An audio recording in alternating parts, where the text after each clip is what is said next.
मित्रों, बहुत बहुत स्वागत है आपका हिमांशी क्लासेस में। काफ़ी समय के बाद उपस्थित हुआ हूँ। सेकंड ग्रेड वालों के लिए जो एसएसटी सेकंड ग्रेड से हैं उनके लिए एक बहुत ही सुंदर सा टॉपिक लेके आया हूँ, यानी कि वेदों के अंदर उपनिषद, ब्राह्मण या वेदों के उपवेद। इनमें से बहुत से इम्पोर्टेंट प्रश्न पूछे जाते हैं, हर बार पूछे जाते हैं कि किस उपनिषद में कौन सा संवाद है। ज़्यादातर संवाद पूछे जाते हैं। सेकंड ग्रेड वालों की बात कर रहा हूँ, एसएसटी के अंदर। तो आज मैं आपको बड़े ही आसान तरीके से, काफ़ी मेहनत की है मैंने, बड़े ही आसान तरीके से आपको याद कराऊंगा कि किस वेद में कौन से ब्राह्मण ग्रंथ हैं, किस वेद के अंदर कौन से उपनिषद लिखे हुए हैं, किस वेद का कौन सा उपवेद है, और किस ब्राह्मण ग्रंथ में यानी कि किस उपनिषद के अंदर कौन कौन से संवाद हैं। तो ये सारी चीज़ें आपको बहुत ही आसान, सिर्फ मात्र 5 मिनट के अंदर सारी चीज़ें याद करवा दूंगा। और ध्यान रखना, सबसे ज़्यादा प्रश्न पूछे जाते हैं संवाद के। ठीक है, तो शुरू करते हैं अपने। तो मित्रों, जैसा कि आपको पता है, भारत के 4 वेद हैं। सबसे पहले ऋग्वेद, फिर यजुर्वेद, फिर सामवेद और फिर अर्थवेद।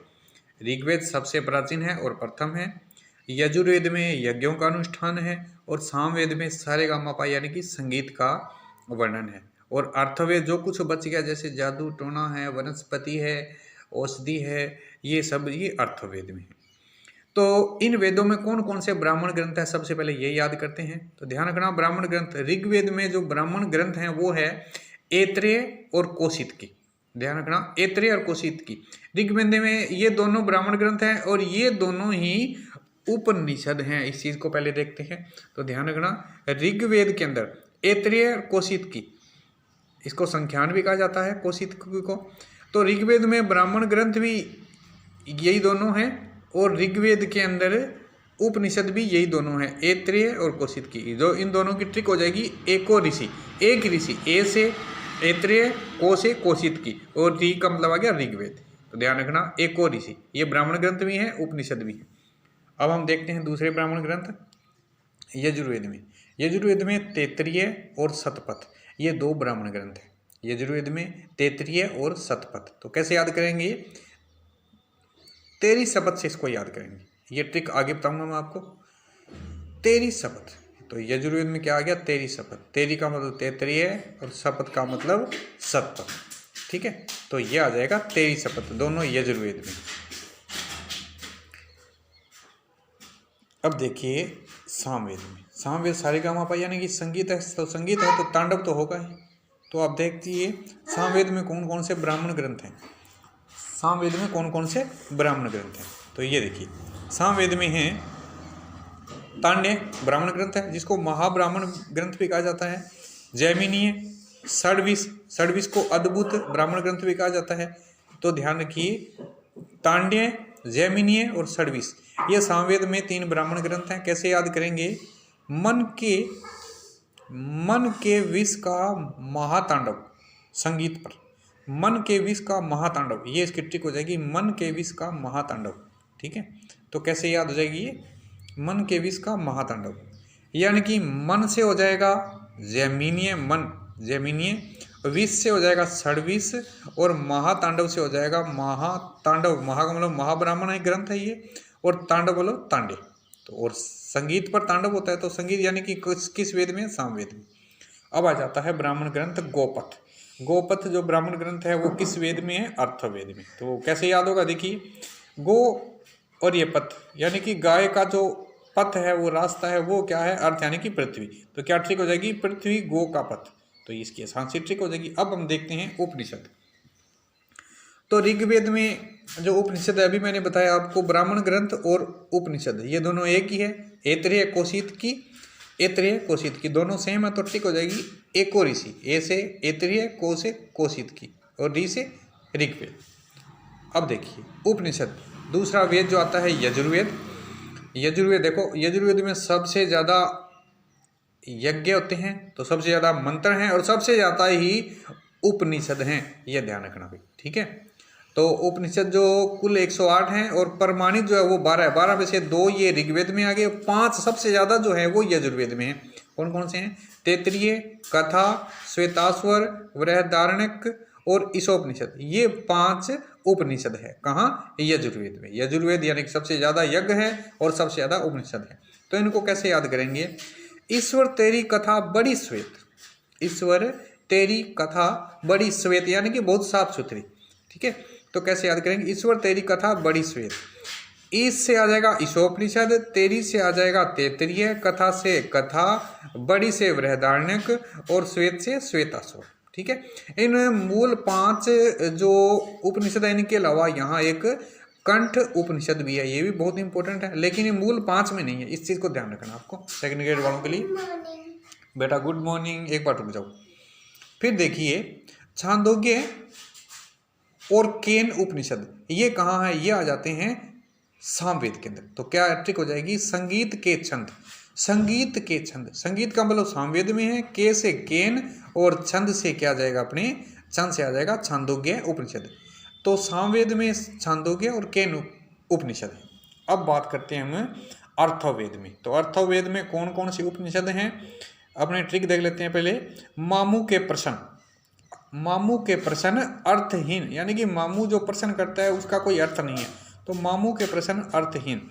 तो देखिए माँ से मांडुक्य, ये सबसे छोटा उपनिषद है, इस चीज का ध्यान रखना। ठीक है, तो माँ से मांडुक्य, मुंह से मुंडक, के से कुछ नहीं है, प्रश्न से प्रश्न है, और अर्थहीन, अर्थ का मतलब अर्थवेद में। तो ध्यान रखिए मुंडक, इसके अंदर उर्नाभी यानी कि मकड़ी और जाला का वर्णन हुआ है, मांडुक्य सबसे छोटा है और ये आ गया प्रश्न उपनिषद। ठीक है, तो अर्थवेद में क्या आ जाएगा? मुंडक, मांडुक्य और प्रश्न, ये 3 हो गए। 3 ये हो गए, 2 ये हो गए और 5 यजुर्वेद में हो गई और 2 ऋग्वेद में हो गए, यानी कि ये मूल आ गए, प्रमाणित आ गए 12 उपनिषद। अब देखते हैं उपवेद। ऋग्वेद का जो उपवेद है वो है आयुर्वेद। याद कैसे करेंगे? ऋषि की आयु, ऋषि की आयु, ऋ से ऋग्वेद और आयु माने आयुर्वेद। तो ऋग्वेद का जो उपवेद है वो आयुर्वेद। अब देखते हैं धनुर्वेद। तो धनुर्वेद के लिए आपको डायग्राम याद रखना है। ये यज्ञ हो रहा है और यज्ञ के अंदर धनुष बाण है, तो यज्ञ मतलब यजुर्वेद और धनुष बाण मतलब धनुर्वेद। तो यजुर्वेद का जो उपवेद है वो कौन सा आ गया? धनुर्वेद। ठीक है, उसके बाद में गंधर्व, गंधर्व भाई साहब आपने नाम सुना होगा, तो यहाँ आपको याद रखना है गंधर्व जो है वो नाच गाना करते थे, तो ऐसे करके याद करें। तो नाच गाना आ जाता है सामवेद, सारेगामापा सामवेद। तो सामवेद के अंदर कौन सा उपवेद है? वो है गंधर्व वेद। और शिल्प वेद बड़ा सिंपल है। शिल्पकार पत्थरों पर खुदाई करते थे और पत्थर कहाँ होते हैं? जमीन पे, यानी कि अर्थ में। तो शिल्प होते हैं अर्थ में। तो ध्यान रखना शिल्प वेद किसका उपवेद है? अर्थवेद का। ठीक है, अब आता है सबसे मोस्ट इंपोर्टेंट संवाद, यानी कि इसको वाद विवाद कह सकते हैं या विचार कह सकते हैं। ठीक है, तो ये उपनिषद में होते थे। हाँ बेटा अपनी ये ले ले। तो सेकंड ग्रेड वालों के लिए सबसे इंपॉर्टेंट है किस उपनिषद में कौन सा संवाद हुआ है, कौन सी बातें हुई है। तो ये सेकंड ग्रेड वालों के लिए सबसे उपयोगी है। तो मैं बता देता हूँ, देखो संवाद जो हुए ना, ऋग्वेद में भी नहीं है, अर्थवेद में भी नहीं है। ऋग्वेद में ऋषि मुनि की बस क्रियाकलाप हैं। देखो यजुर्वेद ये है, ये ऋग्वेद, ये रजुर्वेद, ये सामवेद और ये अर्थवेद। तो ध्यान रखना संवाद जो हुए हैं वो यजुर्वेद यानी कि यज्ञ के आसपास, और सामवेद यानी कि संगीतों का संवाद है ना, रागों का संवाद होता था। तो ध्यान रखना संवाद यजुर्वेद और सामवेद में हुए हैं। तो आपको ये बस ये दोनों ही याद रखनी है। तो यजुर्वेद के किस किस उपनिषद में, किस किस उपनिषद में कौन कौन सा संवाद हुआ है? तो देखते हैं अपने ऋग्वेद में कोई संवाद नहीं है। अब बात करते हैं यजुर्वेद में कौन कौन सा संवाद हुआ है। तो यजुर्वेद में कौन कौन सा संवाद हुआ है अभी देखो। यजुर्वेद का एक उपनिषद है बृहदारण्यक, मैंने बताया था। यजुर्वेद यानी कि इसको ऐसे भी याद कर सकते हैं, बड़ी कथा बड़े मंत्र, बड़ी कथा बड़े मंत्र। इसको थोड़ा यहाँ देख सकते हैं अपने, देखिए बड़ी कथा बड़े मंत्र। बड़ी का मतलब है बृहदारण्यक, कथा का मतलब है कथा उपनिषद भी है, और बड़ी कथा बड़े मंत्र। बड़े मंत्र कहाँ है? यजुर्वेद में। तो बड़ी का मतलब बृहदारण्यक जो है वो किसका उपवेद है, सॉरी किसका उपनिषद है, यजुर्वेद। तो यजुर्वेद के बृहदारण्यक उपनिषद में याज्ञवल्क्य ये ऋषि थे, और याज्ञवल्क्य मैत्रेयी का संवाद हुआ है, याज्ञवल्क्य और जनक का संवाद हुआ है। एक प्रश्न पूछा गया है याज्ञवल्क्य और जनक के संवाद में किसका वर्णन किया गया था, तो वो गार्गी का वर्णन किया गया था। इस चीज़ को ध्यान रखना है। तो आपको यहाँ याद रखना है बृहदारण्यक में याज्ञवल्क्य और मैत्रेयी और जनक, ये आपको ये याद रखना है। तो कैसे याद रखोगे, बड़ा मित्र जनक, ये इसकी ट्रिक हो गई, बड़ा मित्र जनक। बड़ा का मतलब है बृहदारण्यक, मित्र का मतलब है मैत्रेयी और जनक का मतलब है जनक। तो ये तीनों याद हो जाएंगे, बड़ा मित्र जनक। और इसी में यजुर्वेद में तैत्तिरीय उपनिषद है, यजुर्वेद में तैत्तिरीय उपनिषद है। इसमें किसका वर्णन हुआ है, वरुण और भृंगु का, वरुण और भृंगु का वर्णन हुआ है, संवाद हुआ है। तो कैसे याद रखेंगे, तेरी भृंगु, तेरी का मतलब तैत्तिरीय, भृंगु का मतलब भृंगु। प्रमाणित 12 उपनिषद में 5 है इसी यजुर्वेद में, 5 के अलावा एक उपनिषद आता है कंठ उपनिषद। तो कंठ उपनिषद में किसका संवाद है, यमराज और नचिकेता का, यमराज और नचिकेता का। तो आप ध्यान रखना है, यमराज और नचिकेता का जो वाद हुआ है, संवाद हुआ है, वो किस उपनिषद में हुआ है, कंठ उपनिषद में हुआ है। ये बृहदारण्यक, तैत्तिरीय और कंठ ये किसके उपनिषद हैं, यजुर्वेद के, है ना। बड़े मंत्र हैं और बड़ी शपथ है, बड़ी कथा है, ये इसकी ट्रिक हो जाएगी। अभी मैं पूरा आपको ये पूरी डायग्राम का मैं पूरा पेज आपको इस पे दिखाऊंगा। फिर आ जाता है अपने सामवेद।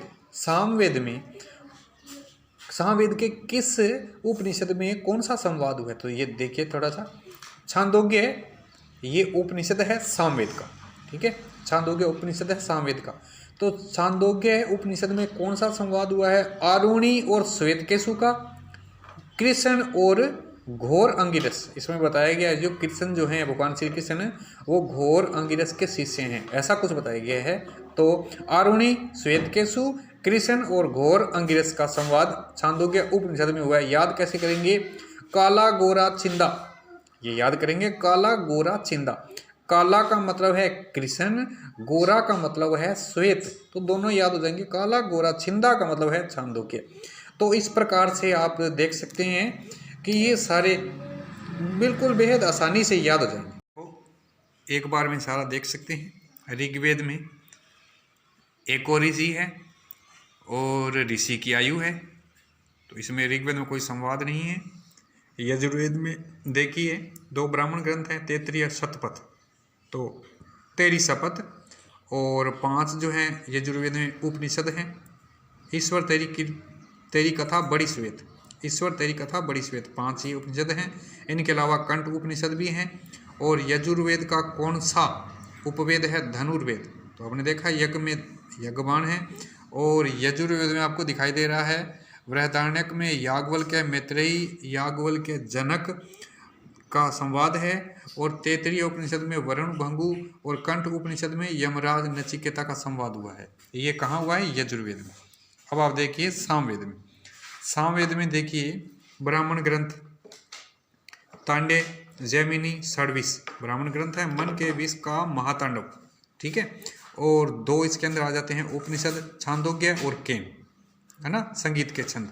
और गंधर्व जो है इसका सामवेद का उपवेद है, ठीक है।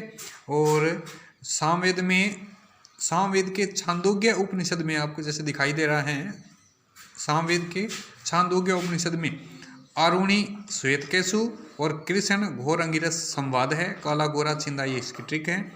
और जैसा कि अर्थवेद में आपको दिखाई दे रहा है, अर्थ माने पृथ्वी और पृथ्वी पर शिल्प होता था, तो अर्थवेद का जो उपवेद है वो शिल्पवेद, और अर्थ यानी कि पृथ्वी जो होता है वो गो का पथ होता है, तो गोपथ इसका ब्राह्मण ग्रंथ है। और अर्थवेद में आपको 3 उपनिषद मिलते हैं, मुंडक, मांडुक्य और प्रश्न। तो ट्रिक हो जाएगी, मामू के प्रश्न अर्थहीन, मामू के प्रश्न अर्थहीन, माँ से मांडुक्य, मुँह से मुंडक और अर्थ से अर्थवेद। तो इसी प्रकार ये देखिए आप, चारों वेद के अंदर कौन से ब्राह्मण ग्रंथ हैं, कौन से उपनिषद हैं और कौन से उपवेद हैं, और किस उपनिषद में कौन कौन से संवाद हैं, याद हो जाएगा, बेहद आसान है। अगर आपको वीडियो अच्छा लगा हो, और काफ़ी मेहनत की है मैंने इस पर, और वीडियो अच्छा लगा हो, आसान लगा हो, तो इसको ज़रूर आप शेयर करना, और जो क्या कहते हैं वो सब्सक्राइब, वो भी अगर अच्छा लगे तो कर देना, क्या जाता है आपका। और बस इसी के साथ जय हिंद जय भारत।